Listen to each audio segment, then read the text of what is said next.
orasi ilmiah yang akan disampaikan oleh Dr. Jonathan Octavianus. Kepada Bapak, saya persilakan. Karena ini orasi ilmiah seminari, mari kita berdoa lebih dulu. Bapak kami dalam surga, kami tahu Engkau ada di tempat ini yang sungguh sangat memberkati kami melalui upacara wisuda yang luar biasa. Dan kami tahu Engkau terus bekerja bukan hanya di wisuda ini saja, tetapi sesudah kami menyelesaikan pendidikan kami di tempat ini dan kami melanjutkan kehidupan kami, Engkau terus menyertai langkah-langkah kehidupan kami. Sebentar hamba-Mu akan menyampaikan kebenaran firman-Mu, kiranya Engkau sendiri, Engkau yang akan berbicara dan menyatakan isi hati-Mu ya Tuhan buat kami semuanya. Dan kami serahkan dalam tangan-Mu, dan waktu yang terindah ini, pengurapan Roh Kudus-Mu begitu nyata dalam kehidupan kami. Berbicara Tuhan Yesus, kami siap untuk mendengar. Dalam nama Tuhan Yesus, haleluya. Amin. Saya senang sekali boleh mendapatkan kesempatan untuk menyampaikan orasi ilmiah ya. Saya menanyakan waktu diundang, orasi ilmiah ini seperti apa? Seperti khotbah saja Pak, katanya begitu. Jadi kalau saudara merasa orasi ilmiahnya nggak ilmiah, anggap saja ini berkhotbah saudara ya. Saya mengucapkan selamat untuk Civitas Academica Estetika Lusala Gracia, ini luar biasa. Bertemu dengan beberapa teman-teman yang luar biasa. Ada senior saya, Pak Thomas ini, beliau adalah senior saya di STI Surabaya dan di Jogja, dan ada beberapa teman-teman yang lain. Hari ini bisa dikeluarkan slide-nya. Beritakanlah ajaran yang sehat. Titus pasal 2 ayatnya yang pertama. Wow, kita melihat apa ya? Hot news. Ada berita-berita yang begitu ramai sekali akhir-akhir ini. Kita tahu ya, mungkin bulan lalu ramai sekali tentang Kristen progresif, dan saya rasa ini tepat sekali judulnya untuk wisuda tahun ini di STT ini ya. Saya diundang seminar di sana sini menyampaikan firman Tuhan, juga Q&A tentang Kristen progresif ini. Ada beberapa pendeta senior yang juga minta filenya. Wow, di masa-masa pandemi yang lalu, beberapa tahun yang lalu, kita ramai juga ya meributkan apakah vaksin itu dari antikris 666, dan puluhan topik yang begitu banyak bertebaran selama 2-3 tahun pandemi kita.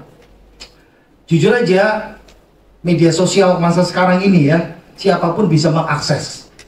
Kalau dulu harus datang, harus pergi, sekarang mendengar ajaran, khotbah, real, di mana saja, doktrin apa saja, semua orang bisa mengakses. Sampai ada, baru saja 2 hari lalu ada WA juga masuk kepada saya, Nakyut, Pak bagaimana ini? Pak Gem bagaimana ini? Saya bilang, kamu dengar dari mana? Dari YouTube. Saya bilang, YouTube saja didengar, seperti itu. Sama seperti hari ini ya, belajar untuk pemberitaan ajaran yang sehat. Next slide ya. Oke, kita akan baca nats kita, Titus pasal 2 ayatnya yang pertama. Titus pasal 2 ayat yang pertama. Tetapi engkau beritakanlah apa yang sesuai dengan ajaran yang sehat. Saya ulangi sekali lagi. Tetapi engkau beritakanlah apa yang sesuai dengan ajaran yang sehat. Amin. Kalau kita memperhatikan surat Titus ya, saya rasa di sini semuanya ahli Taurat, jadi tidak usah diterangkan begitu banyak. Surat Titus kan termasuk surat penggembalaan. Dan kita tahu bahwa Titus melayani di suatu pulau namanya Pulau Kreta. Mungkin menjadi pertanyaan buat banyak orang, bagaimana gereja ini dimulai? Dan kita tahu ya, kalau kita melihat ke jauh ke belakang sejarah Kisah Rasul pasal 2, mereka juga jemaat yang Yahudi yang datang dalam pada hari Pentakosta ya. Dan itu dicatat ada dari Kreta. Dan sebelumnya, sesudah kemudian gereja mungkin dia bertumbuh, ada bersemi. Lalu kita lihat ceritanya Paulus juga pernah mengunjungi tempat ini dan melihat kondisi gereja di sana sedikit bermasalah. Ada taburan lalang di tengah-tengah gandum. Dan itu mengkhawatirkan oleh Paulus. Dan itu sebabnya di Titus pasal pertama ayat kelima, aku meninggalkan engkau di Kreta untuk mengatur penatua dan menangani ajaran-ajaran yang nggak sehat ya. Nah, slide berikut ini kita mau lihat ya. Ini 41 detik. Nah, bisa dimakan saja, tidak apa-apa.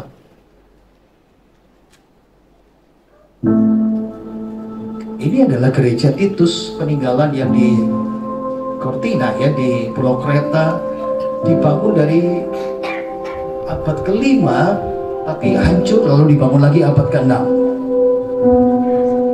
Jadi kalau sedikit kita perhatikan, ini bukti kehadiran Titus yang ada di Pulau Kreta itu.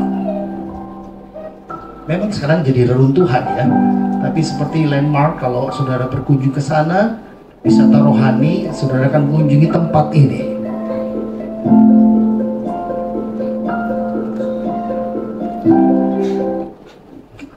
Oke, kita akan baca lagi Titus pasal 2 ayat yang pertama. Tetapi engkau, kita baca sama-sama ya, 2, 3. Tetapi engkau beritakanlah apa yang sesuai dengan ajaran yang sehat. Bagian yang pertama, ingat ya, kita punya kewajiban. Kita punya kewajiban menjadi pemberita ajaran yang sehat. Kalau bicara tentang kewajiban ya, wow, apakah saya bisa? Apakah saya mampu? Apakah ini bukan sesuatu yang berat? Ketika kalau kita melihat sejarah apa yang tercatat dalam surat Titus, Titus diutus oleh Paulus. Ini seperti Titus ini seperti utusan yang namanya Mission Impossible. Dia diutus untuk situasi-situasi yang cukup sulit, dan dia memang orang yang tepat untuk mengatasi masalah yang ada di jemaat yang di Pulau Kreta ini.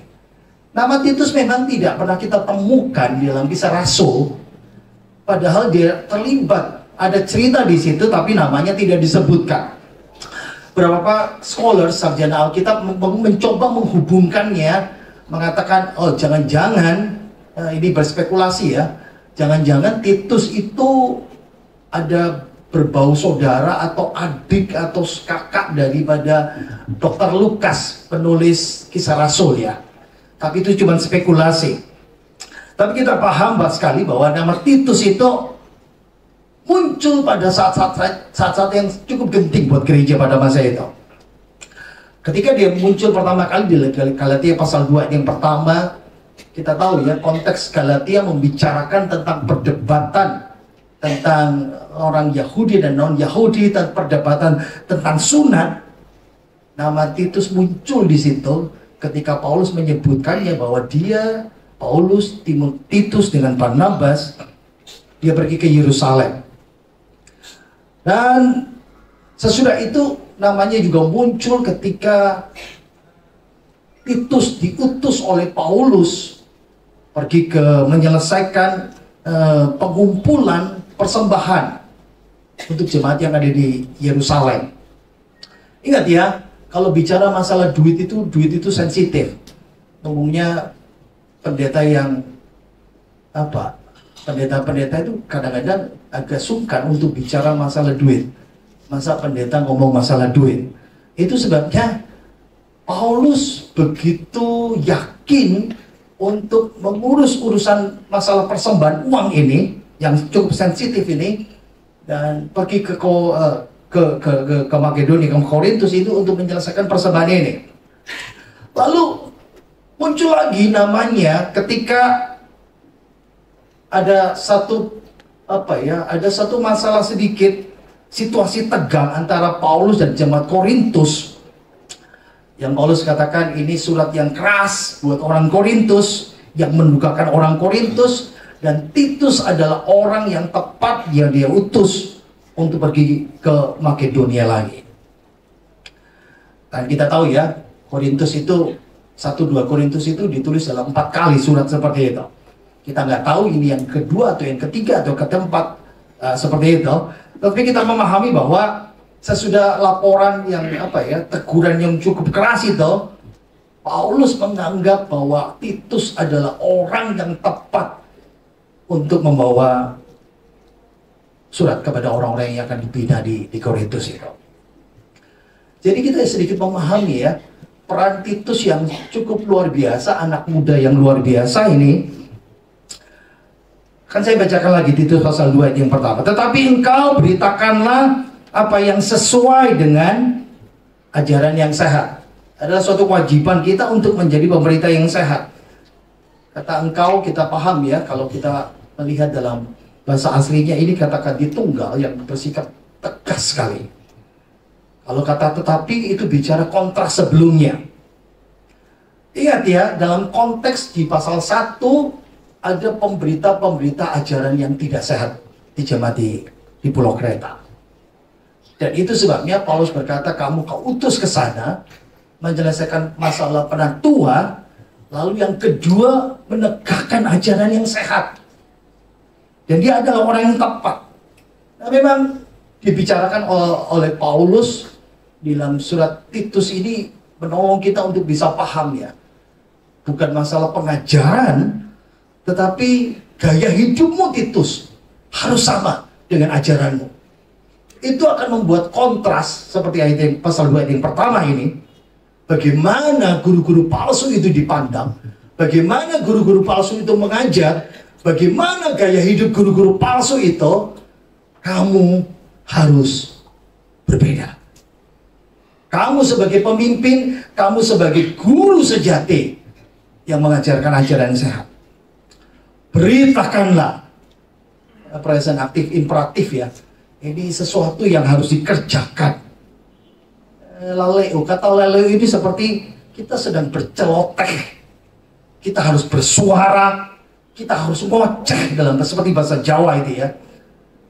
Paulus mendorong supaya Titus, kamu menyuarakan, memberitakan, kamu harus berceloteh, kamu harus bersuara tentang ajaran sehat ya. Ingat, seperti saya katakan tadi toh, yang dihadapi Titus itu sesuatu yang baru. Kenapa? Karena dia harus hadapi tentang guru-guru yang mengajarkan ajaran sehat. Dari pengalaman Titus yang cukup panjang dengan Paulus, kita lihat karakternya cukup kuat sekali. Kebijaksanaannya, jiwanya berbudi luhur, kuat, wataknya cukup kuat. Dan ketika beberapa sarjana Alkitab berusaha untuk membandingkan antara dua orang ini dalam surat Paulus yang pertama Timotius dan Titus, sepertinya memang Titus orang yang tepat seperti itu. Pengalamannya di masa lalu. Tapi kalau bicara pengalaman, Titus berbeda. Titus di masa-masa yang lalu dia berpengalaman menjadi seorang manajer, pengatur jemaat yang sedang dalam situasi gawat. Titus adalah seorang manajer yang cukup baik untuk mengelola organisasi gereja, tapi sekarang dia punya berkewajiban untuk ranah yang baru. Bagaimana mengajar dan menghadapi guru-guru palsu. Saya mau sedikit kasih ilustrasi supaya nggak tegang ya. Ada ini cerita ilustrasi yang pernah saya ceritakan ya 2 tahun lalu waktu wisuda di tempat saya di Surabaya ini. Saya bercerita seperti ini. Ada seorang mahasiswa ya, tingkat 4 mau tingkat 3 mau tingkat 4 waktu liburan, dia sedang praktek. Jadi lagi praktek di satu gereja seperti saudara ya. Nah, kebetulan hari itu gembala sidangnya, dia tahu dia punya jadwal ada 3 sesi konseling dari jemaat. Ada daftar pertama, kedua, dan ketiga. Tapi di tengah-tengah di pagi hari itu ketika akan memulai, lalu ada telepon dari senior yang di pusat di Jakarta. Dia menelpon, Bapak Gembala harus segera berangkat. Ada pertemuan mendadak dengan pimpinan yang di atas semuanya itu. Dia melihat jadwal pesawatnya, dia bisa mengatasi pelayanan konseling yang pertama dan kedua. Yang ketiga, dia berkata, wah, sulit membatalkan ya. Lalu mahasiswa yang praktek di gerejanya, dia dipanggil. Nah, kamu nanti menanganin sesi konseling yang bagian yang kedua ya, ketiga itu. Wah, Pak, saya nggak bisa. Kamu kan sudah kuliah kan? Kamu sudah belajar kan seni konseling? Kamu sudah belajar kan bagaimana pastoral semuanya? Iya, tapi saya ini pengalaman pertama. Oke, kamu sembunyi di sini, kamu lihat Bapak bagaimana mempraktekkan semuanya itu. Jadi, ya sembunyi di balik lemari, lalu sesi konseling dijalankan. Jemaat yang pertama datang dan berkata, singkat cerita, Pak, Pastor, saya sudah berdosa kepada Tuhan. Balanya tanya, dosa apa yang kamu lakukan? Saya berzina, Pak. Kamu di sana berapa kali?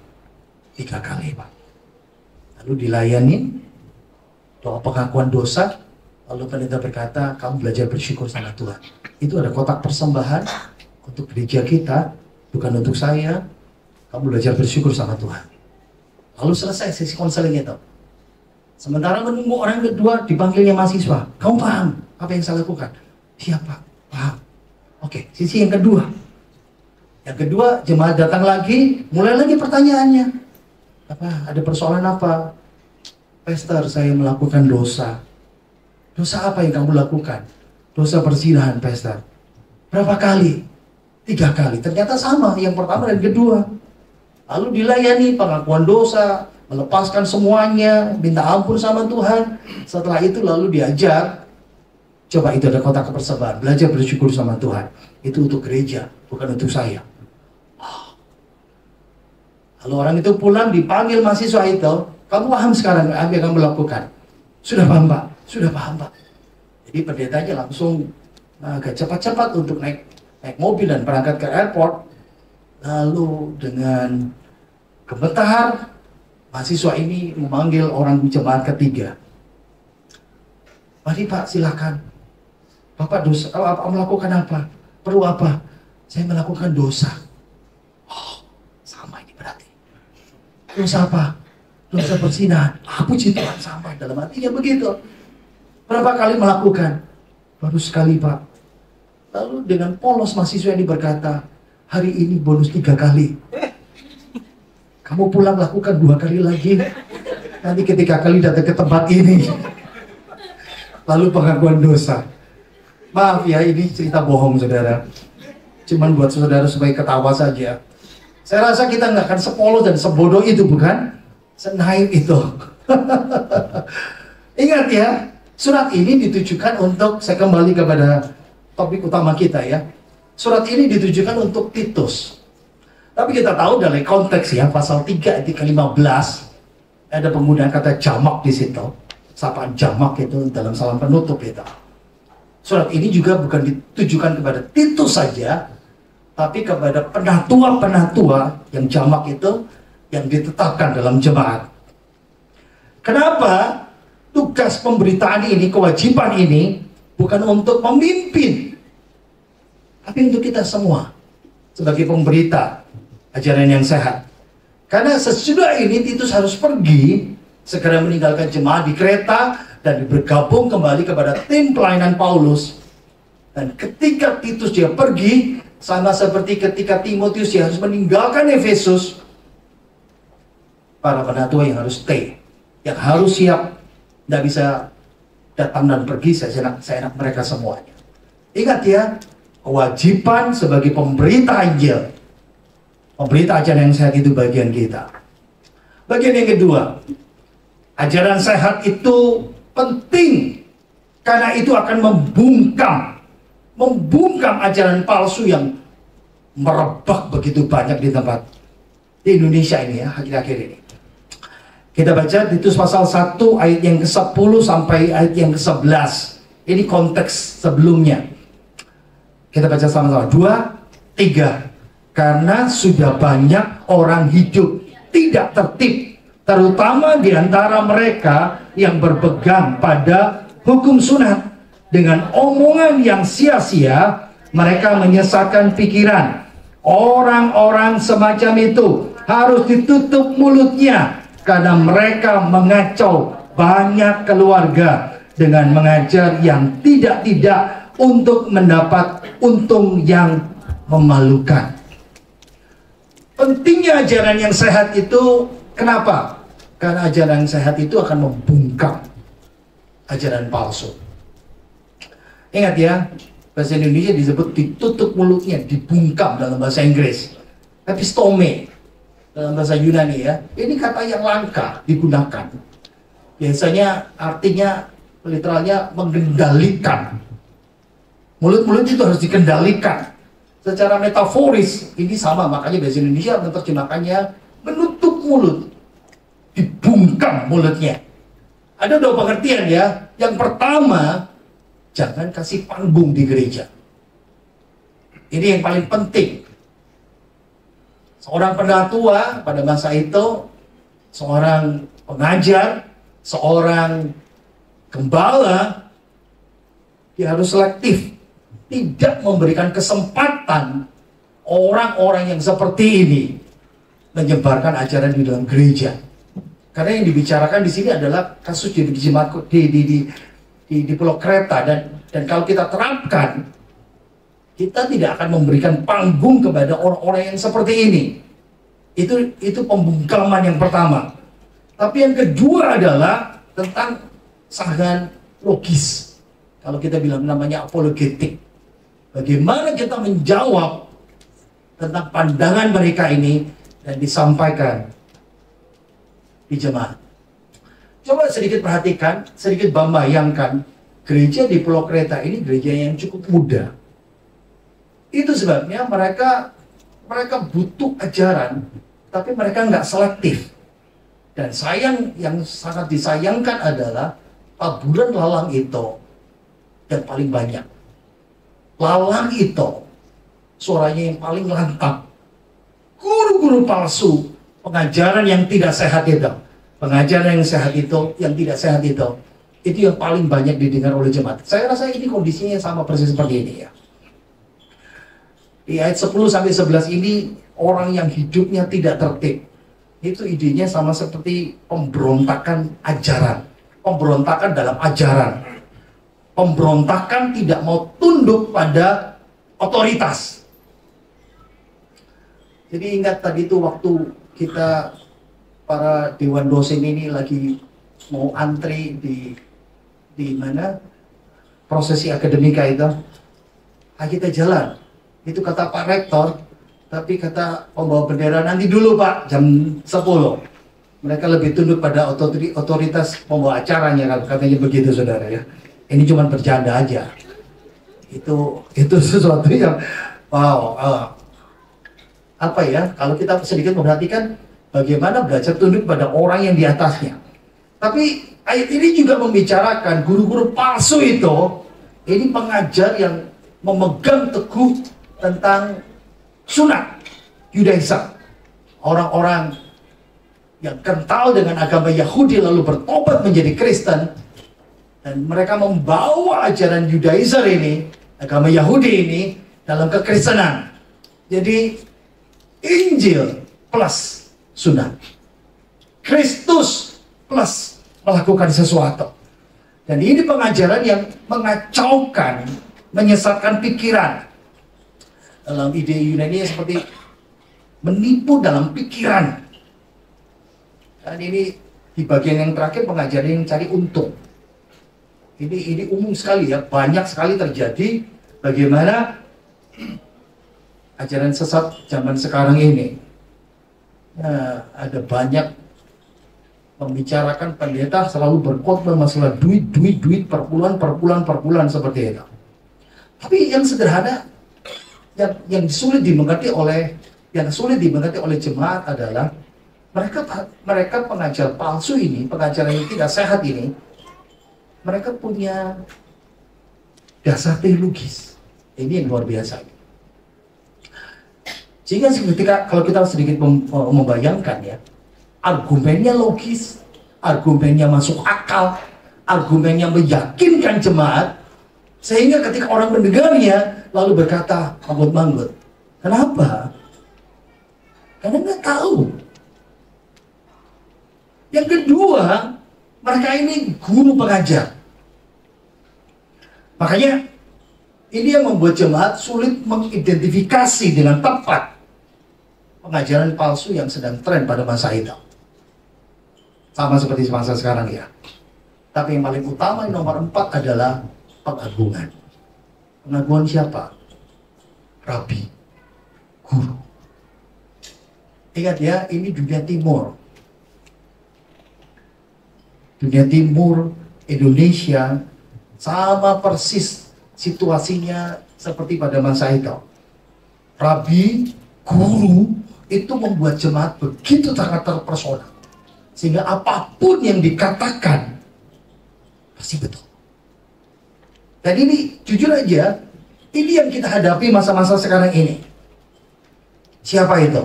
Ini pendeta-pendeta selebritis.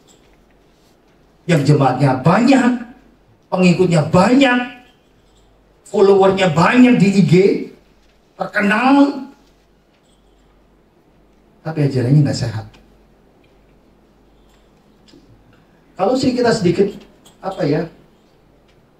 melihat ilustrasinya, kenyataannya, kita lihat ya contoh misalnya, ada suatu gereja di Korea Selatan, pendetanya itu mengaku saya ini titisannya Tuhan, serius, saya ini punya kekuatan ilahi, kuasa Tuhan, mujizat Tuhan, dan saya tebak jemaatnya 130.000. Tapi dia ditangkap, diadili, divonis 15 tahun penjara. Kenapa? Karena pengakuannya sebagai Tuhan, kuasanya membuat jemaat terpesona sehingga ketika disuruh apa saja dia mau. Dan 8 orang wanita diperkosa untuk melakukan hubungan seks. Ketika ditanya, kenapa melakukan itu? Karena disuruh Tuhan. Wow. Jangan sampai terjadi ya di Indonesia ya. Sudah, jangan menebak, jangan disambung-sambung. Ada pendeta lagi di Afrika. Ini yang menyedihkan sekali. Ingat ya, pendeta itu mengajarin. Ini serius. Kentutnya menyembuhkan. Kalau kita jangan bilurnya menyembuhkan kan ya. Tapi dia berkata, kentut saya ini menyembuhkan. Dan itu jemaat percaya. Ini pendeta besar. Sehingga kalau jemaat disuruh berbaring di bawah, pendeta itu taruh kepalanya di betul. Pendeta itu jemaatnya berbaring, pendeta taruh pantatnya di kepala jemaat dan dia kata, push. Itu pengajarannya. Ada lagi yang mengajar, suruh makan rumput. Wow. Di dunia barat ada pendeta, dia berkata, saya punya special relationship dengan Tuhan. Lalu dia tunjukkan HP-nya. Di HP saya ini ada nomor khusus milik Tuhan. Sehingga saya kalau menelpon Tuhan langsung berbicara. Dan itu pengikutnya banyak. Ingat ya, ini pengajaran-pengajaran yang tidak sehat di dunia ini. Ada satu pendeta lagi di Amerika Serikat. Ini jemaat yang mega church, jemaatnya ratusan ribu. Dan pendeta ini sudah punya 3 pesawat pribadi. Bukan 1, bukan 2, 3. Lalu yang terakhir dia berkata, saya dapat suara dari Tuhan. Tuhan bicara kepada saya harus beli pesawat jet terbaru dan tercanggih yang kecepatannya lebih jauh. Ketika ditanya, dan itu berita heboh sekali di media sosial di Amerika Serikat, dia dalih seperti ini. Ingat ya, Tuhan Yesus saja dulu masuk ke Yerusalem naik keledai. Andai kata Yesus hidup sekarang, dia pasti sama seperti saya. Yesus beli pesawat. Bisa lihat pengajaran yang banyak sekali ya. Di Indonesia ada pendeta naik turun ke surga. Ada pendeta keluar masuk neraka. Ada pendeta yang khotbahnya tentang berkat-berkat saja. Ada pendeta dari Indonesia Timur mengaku dia penjelmaannya Tuhan Yesus, sama seperti di Korea ya, dan menyetubui beberapa gadis jemaat yang seperti itu. Di Surabaya ini berapa tahun yang lalu ada pendeta yang memerintahkan pengikutnya, kamu harus bercerai dengan pasanganmu. Serius, ini perintah Tuhan. Tahun lalu kita mendengar tentang ajaran sesat kesologi dari seorang hamba Tuhan yang besar. Belum lagi yang viral akhir-akhir ini, pendeta jemaatnya antri. Kenapa? HP-nya diurapin. Bisa lihat itu. Wow. Belum lagi ada satu gereja lagi. Kalau ibadah tidak banyak, tapi habis ibadah jemaatnya antri. Kenapa? Pendetanya itu menubuatin satu persatu. Ingat, ini ajaran-ajaran yang begitu banyak. Belum lagi baru saja Kristen progresif yang serasa cukup banyak ya dibahas itu seperti itu. Itu sesat sekali. Nah, kehadiran guru-guru yang mengajar ajaran yang tidak sehat, sesat ini, guru palsu ini, itu yang menyebabkan kenapa Paulus berkata bungkam itu dengan menebiskan pedang Tuhan itu.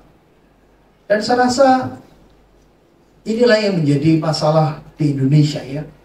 Kenapa?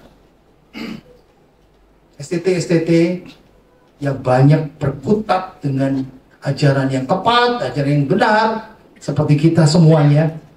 Penyebaran Injil, misi, gereja yang betul tidak diperhatikan. Tapi gereja-gereja yang gak sehat itu, uang yang mengalir di sana. Dan ini sudah terjadi berabad-abad seperti itu. Bagian yang terakhir, kalau dengar bagian terakhir itu semangat kita ya. Ajaran yang sehat itu membangun umat, membangun jemaat ya. Kita baca Titus 2 ayat yang pertama, tapi versi Net Bible ya. Kita baca di sini. 2, 3. Namun bagi kamu, komunikasikanlah perilaku yang sejalan dengan pengajaran yang sehat. Sebelum saya mau membahas tentang ajaran sehat membangun umat, tadi bicara ajaran sehat ya. Ajaran sehat itu apa sih? Dari konteks, ada dua hal. Yang pertama, ini bicara soal kesetiaan dalam doktrinal. Ingat ya, ajaran yang sehat itu berbicara tentang kesetiaan dalam doktrinal kita. Itu pasal 1 ayat yang ke-9 dalam konteks. Saya bacakan. Dan berpegang pada perkataan yang benar, yang sesuai dengan ajaran yang sehat, supaya ia sanggup menasihati orang berdasarkan ajaran itu dan meyakinkan penentang-penentangnya. Jadi ajaran sehat itu bagian yang pertama, belajar setia dalam doktrinal kita. Kenapa? Ingat ya, gereja ini gereja baru, kereta. Itu sebabnya penting Paulus melihat langkah yang pertama, tegakkan kepemimpinan para pendoa itu. Para pendatua ini dilatih untuk bisa menyampaikan kesetiaan doktrinal itu. Supaya apa? Bisa mengkoreksi para penentang itu, ajaran yang tidak sehat itu. Wisuda hari ini itu bukti bahwa saudara sudah layak dan sangat mumpuni untuk mengenal dengan kuat dasar-dasar doktrin kekristenan, teologis, sistematik, bahasa, dan berbagai macam. Betul nggak? Saudara mungkin kadang setia dengan apa yang saudara sudah belajar. Tapi pengalaman saya jadi dosen, saya jadi dosen mulai tahun 97 ya. Pernah jadi PK1, Purek 1, pernah jadi rektor 2 periode. Saya mengamati para alumni lulus. Tapi 10 tahun lagi, 15 tahun lagi, saya lihat, oh bisa miring begini ya. Itu masalah besar buat kita ya. Ajaran yang sehat, yang kedua, ini membicarakan tentang standar etika. Itu keseimbangan ya. Makanya kenapa pasal 2 ayat yang pertama ini bicara soal standar etika. Pasal 2 ayat 1 sampai ke 10. Ajaran sehat, kesetiaan doktrinal, dan standar etika. Instruksi etis itu dibicarakan di sini dalam konteks ya. Ayat 1 sampai ke 10 sampai 15 ya. Jadi kita bisa sedikit melihat ya. Oke, mungkin kita baca lagi ayat ini ya. 2, 3. Namun bagi kamu, komunikasikanlah perilaku yang sejalan dengan pengajaran yang sehat. Apa standar etikanya yang dibicarakan di sini ya? Ajaran yang sehat pada semua lapisan jemaat dengan pertujuan pertinggalanku terhormat. Kenapa? Doktrin dan standar etika ini melindungi gereja dari fitnah para penentang dan guru palsu. Dalam konteks yang pertama, orang tua, orang yang sudah tua, standar etikanya kamu harus lebih saleh supaya bisa mengajar orang yang lebih muda dan ditarik kepada Kristus.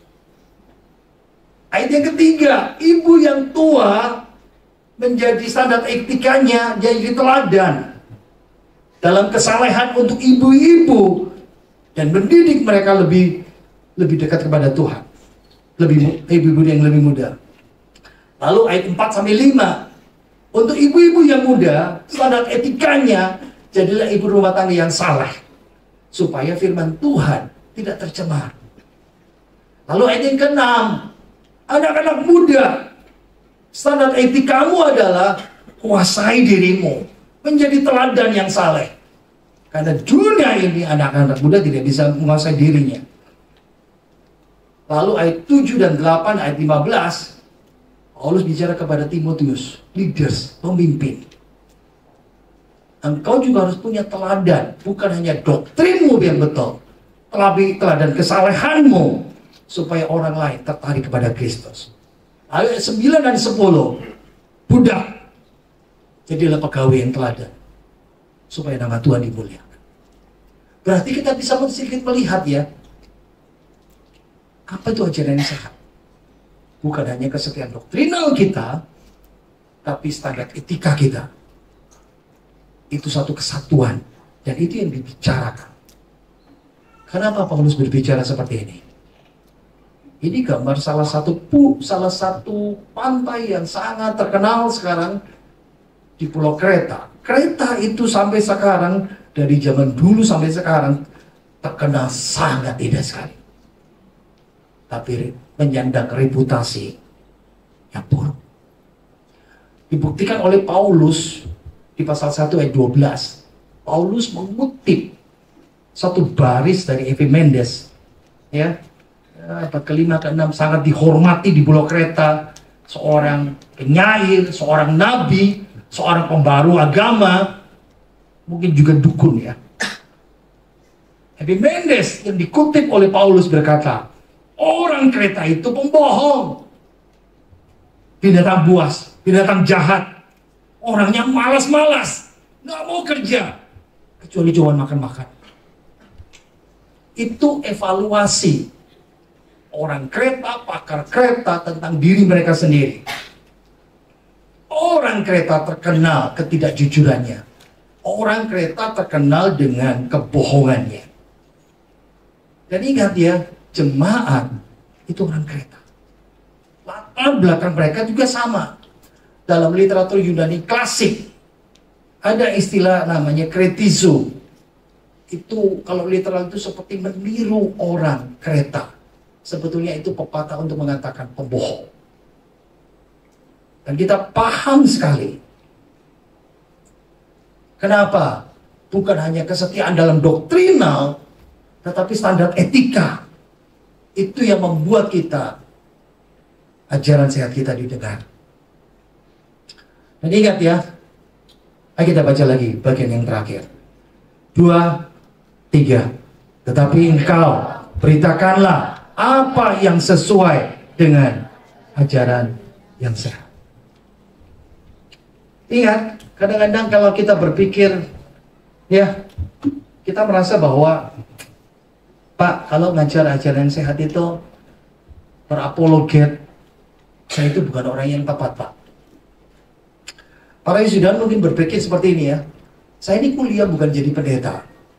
Saya ini kuliah bukan kepingin jadi dosen. Saya ini kuliah hanya kepingin tahu Saya ini kuliah, nanti lulus, saya mau jadi full timer di gereja. Saya bukan jadi gembala, saya bukan jadi pendeta. Saya cuma para judge, orang-orang yang melayani di lembaga Kristen. Stop. Sekarang coba kita perhatikan surat ini ditujukan kepada siapa? Titus. Surat pastoral Titus dan Timotius. Pertanyaan kita adalah, apakah mereka berdua adalah gembala? Apakah mereka itu penginjil? Apakah mereka pendeta dalam arti yang seperti sekarang ini gembala sidang? Kalau bicara surat pastoral, ini kita tahu ya, 3 surat ya, 1, 2 Timotius dan Titus. Surat itu ditujukan individu kepada Titus dan Timotius. Sebetulnya istilah pastoral ini baru muncul abad ke-18 dan terus dipakai sampai sekarang ini. Pertanyaannya akurat atau tidak bergantung dari sudut pandang kita ya. Tepat, akurat, karena ini membicarakan soal ketertiban gereja, disiplin gereja, pemerintahan gereja, kebijakan, praktek, dan masalah pastoral di gereja. Tidak tepat karena penerima surat ini Timotius dan Titus bukanlah tipe pendeta, gembala dalam pengertian sekarang. Seperti yang saya katakan tadi itu, mereka adalah wakil resmi dari Paulus yang diutus ke satu tempat yang khusus di satu jemaat di Efesus, di Kreta, untuk bertindak dan kapasitas resmi mewakili Paulus menangani masalah-masalah khusus. Sesudah mereka bertugas, kurun waktu tertentu mereka serahkan kepada pemimpin setempat transisi, lalu mereka pergi. Tidak diragukan Titus dan Timotius punya kapabilitas untuk bisa melayani. Tapi mereka bukan seorang pendeta dalam arti sekarang ini yang dikaruniakan Tuhan untuk menangani gereja dalam jangka waktu panjang. Setelah selesai, mereka pergi. Secara logika pun kalau kita sedikit berpikir ya, mungkin seharusnya Titus yang pergi ke Efesus, Timotius yang pergi ke Kreta. Tapi kita paham Tuhan yang membuat mereka mampu. Satu bagian yang terakhir saya mau sampaikan. Siapapun kita, kesetiaan doktrinal kita, etika sosial kita, itu yang membuat kita berkata, walaupun aku bukan orang yang tepat, tapi Tuhan sudah memberkati aku. Dan tradisi mengatakan Titus pada akhirnya akan dia kembali ke Kreta dan jadi gembala di sana. Jangan pernah berpikir bahwa aku tidak punya kemampuan, aku tidak mungkin bisa. Oh, itu bukan bagian saya. Oh, itu bukan karunia saya. Kalau Tuhan sudah menunjuk, Tuhan yang memperlami kita semuanya. Mari kita berdoa. Kami bersyukur Tuhan untuk kebenaran firman-Mu yang boleh disampaikan. Bagaimana seharusnya kami menjadi pemberita-pemberita ajaran yang sehat dari Injil Kristus Yesus Kristus, supaya kami mau terang, kami menyingkirkan dan membungkam ajaran-ajaran palsu. Kami tahu Tuhan seperti jemaat di Kreta, suara-suara ajaran tidak sehat itu begitu lantang dan jemaat sulit untuk membedakan manakah yang benar dan tidak. Tapi hari ini Engkau memberikan kami perlengkapan dan kemampuan untuk bisa memahami bagaimana kami harus bertindak. Bagaimana Tuhan memerintahkan kami untuk memberitakan ajaran yang sehat itu. Terima kasih Tuhan untuk kebenaran firman-Mu. Dan biarlah hamba-Mu yang sangat sederhana, yang sangat terbatas ini, Engkau sendiri boleh yang memampukan. Kami serahkan dalam tangan-Mu di dalam nama Tuhan Yesus. Haleluya. Amin. Saya serahkan.